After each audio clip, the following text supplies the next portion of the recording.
Right, hello everybody, welcome back to the daily RuneScape 3 Catalyst League Relic reveals. We've got a double. This is day 3, August 31st, and we're seeing the first 2 relics against each other. So as you can see, we've got Golden Footed and 5 Finger Discount. Supercharge your agility while earning cash or become an unstoppable crime lord. The choice is yours. We can either have Golden Footed, these two are going to be against each other. Now if we take a look real quick at this image from a couple of days ago in the league thing, from the initial video, you'll see that at tier 5, there's a choice of 2 relics. Now that's likely these two, but I don't think it is. I think what we've got here, if you kind of blur your eyes a little bit and look at tier 2, there's what looks like an agility guy on the top one, and the second one looks a lot like a thieving mask.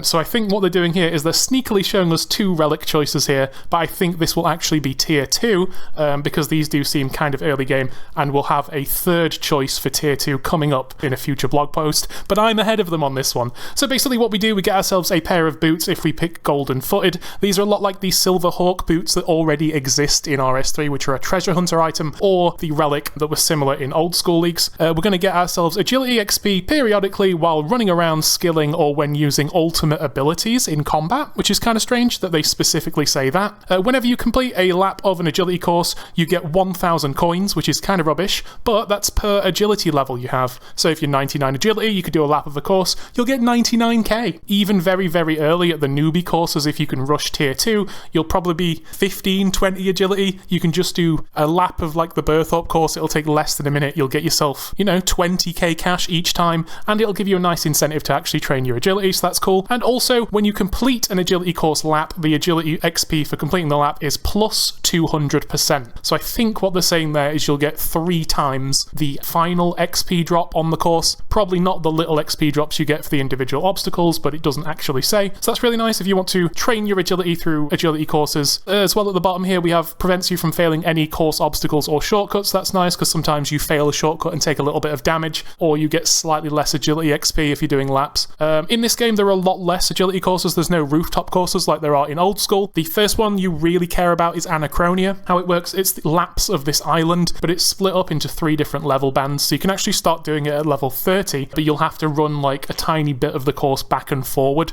instead of being able to run around the full island. Now if one of those segments counts as an agility course lap, then this is good, but if it doesn't, that kind of sucks, because that's the place you're going to want to train your agility, because even if you get 99 agility, you still need to run laps of the Anachronia course to get the pages to make double surge, just for running around the game and being able to dash forward twice on every cooldown instead of once. That's probably something most accounts are going to want. So if this doesn't work on the Anachronia course, then you're not going to be making this money until, I think it's 85 agility when you start being able to do the full laps of the course. And if you only get this bonus once per lap, Anachronia laps are like 7 minutes each. It's like a really long agility course. So you're actually, in the late game, when you're doing the only agility course you'll actually want to do, because you get that double surge codex from doing it. Even if you're level 85 agility and you can just do the full course, you're only going to get 85k every like 7-minute lap, whereas if you went to do like Birthorpe course or something really fast that you don't really need to be doing to earn pages, then obviously the money will be quicker. But yeah, it's going to give you 3 times agility XP, so it's going to be very fast to get to 85 and get to that course, which is cool. The money bonus from this, it's mainly going to be an early game thing, but you don't even have to run courses. If you wear these, you'll get XP while running around the game skilling or using ultimate abilities. So if you stood at a bank even making bows or something out of logs, you'll still get agility experience. Anyway, that's 1 of 2 or potentially 3 choices, but our second choice here we're revealed today is 5 Finger Discount, a thieving option that's up against this Golden Footed, so you'll be picking one of these 2 and potentially a third option as well. Significantly improves your thieving abilities. You will never fail a thieving check. Now what this means, it's not just pickpocketing, it's going to be stalls, it's probably going to be stealing that little cross at the start of Desert Treasure 1, and it's also going to be safe cracking is going to be a lot faster. You're never going to fail to open the locks with safe cracking. Straight into the safe after like 3 actions, which is really, really nice. All loot from thieving is noted, which is cool, but it is worth mentioning the 99 thieving cape in this game does note all your pickpocket loot specifically. It doesn't work for stalls and stuff, but I don't think there's really ever any stalls in this game that you'd want to thieve from anyway. But never never failing thieving is cool. For pickpocketing specifically though, there is a perk on the pickpocketing bag that you make through invention that means whenever you do fail a thieving check anyway, you don't get stunned, so you can repeatedly re-pickpocket. Obviously you do still fail, so you'll do a lot less successful thieves an hour, but in the base game you can get noted pickpocketing loot, and you can get at least removing the stun from thieving, but not being able to fail any thieving is really, really good, because some of the higher level NPCs, you know, their success chance is probably like 50% or something, so you'll get a lot more thieves per hour from this. You can also repeatedly thieve from stalls. They never deplete after you thieve from them once, though I don't know if this works the same way as it did in old school, where if people don't take this relic, then they can come along, thieve from a stall you're planning to auto thieve, and then they'll deplete it because they didn't take this relic. But what it does do is reduce the safe cracking cooldown to 1 minute as well, which is really nice. Safes are the absolute fastest way to train thieving normally in this game, so if you come to an area like this in the game where there's 3 safes in one room, normally if you open these there's like a 10-minute cooldown when you open all 3, so traditionally you telly out, go somewhere else, open some different safes, and then come back and make it kind of a lap. If we open one of these safes here, you get these XP drops, but whenever you successfully open a safe, you'll get a much bigger XP drop, and when you successfully open it a number of times, you'll actually open the safe. So with this relic, what I think will happen with the safes is you'll open them, theoretically, if you never fail a thieving check, in just 3 of these XP drops here. 1, 2, 3, 4, or whatever, and the safe should open. Then you can move straight onto this next one, and then when this one's open, 1, 2, 3, 4, you'll probably be able to move on to this next one super quickly, and then you'll be able to move back after 1 minute. So for opening a safe, I just got 17k thieving with no relic, and with no League's multiplier. It is worth mentioning for thieving, as soon as you hit level 62 you can start doing safe cracking. You do have to do the Thieves Guild mini quest to unlock it, but you do get about 200k thieving XP an hour in the real game. So even if you have no relics or any weird stuff in the League, you'll be able to start off at the basic safes with the starting XP multiplier of like 800k an hour. So I mean really you could do that for like 15 hours day 1 and get a 99 cape. I think this one's kind of bad.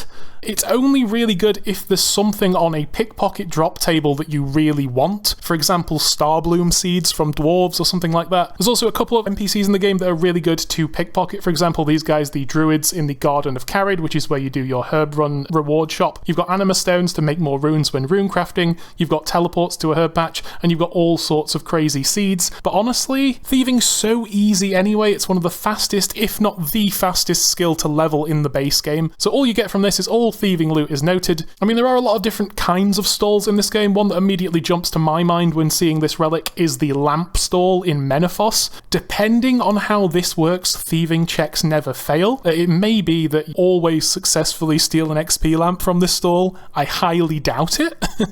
There's a very small chance of receiving a small XP lamp from the stall. I don't think you're going to be guaranteed a lamp every time you use this stall. If you were, then potentially this could be a method to train every skill to 99, but I don't think that's how it's going to work. I think of these two personally, if these are the only 2 choices in the tier, which I doubt, I think there's secretly going to be a third that's up against these 2. I think Golden Footed is better, even though it's also not very good because it makes your agility completely passive. You never need to train it. You could just wear your Golden Hawk boots, go do skills, training, whatever, and then when you are a decent agility level to unlock some quests, if you really want to actually go train it, then you could run the Anachronia course, and you're also going to get plus 200%. But yeah, fantastic. This one for early game money. The thieving one, surprisingly worse for early game money. There's not really many things you can thieve that actually make GP. You can sell the little gizmos and gadgets that you get from opening safes, but it's absolutely not going to be anywhere near as much as 10k per agility level per lap from Golden Footed. So Golden Footed's going to be much better for money, and it's going to be much better for training a skill that's otherwise slow, whereas the thieving one, it's giving you bonuses to train one of the fastest skills already in the game, but what I would say, it's going to be good if there's anything from a pickpocketing loot table that you specifically want, maybe NPCs that drop lots of seeds or stone spirits or something, and if you just absolutely want to like hyper turbo to maybe 200 mil thieving, if that's a task. As you saw in the base game there, opening one of these 3 highest level safes gives 17k XP. So if you open all 3 of these in the real game, you'd get 50k XP each time. So you could get 50k XP every minute, and that's before the League's multiplier. So let's say that's even just times 8, then that's potentially 400k thieving a minute. So yeah,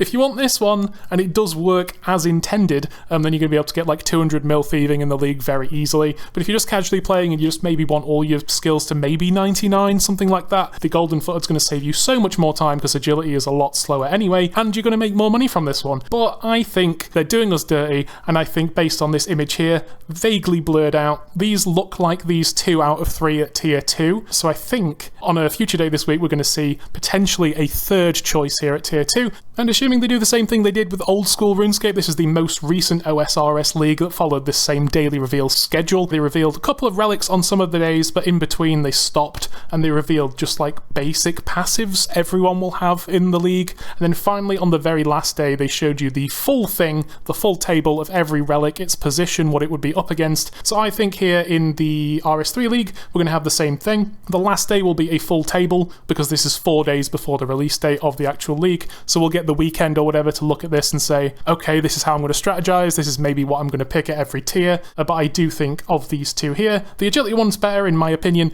and there's probably also going to be a third choice, maybe not. But if we do once again take a look at the image, if there is a tier with only 2 relics in it, then that's tier 5 or later that you can't see 6 or 7, and there's no way that agility and thieving relics this basic are all the way at tier 5. This is absolutely the kind of thing they drop at tier 2 because it's such an early game bonus.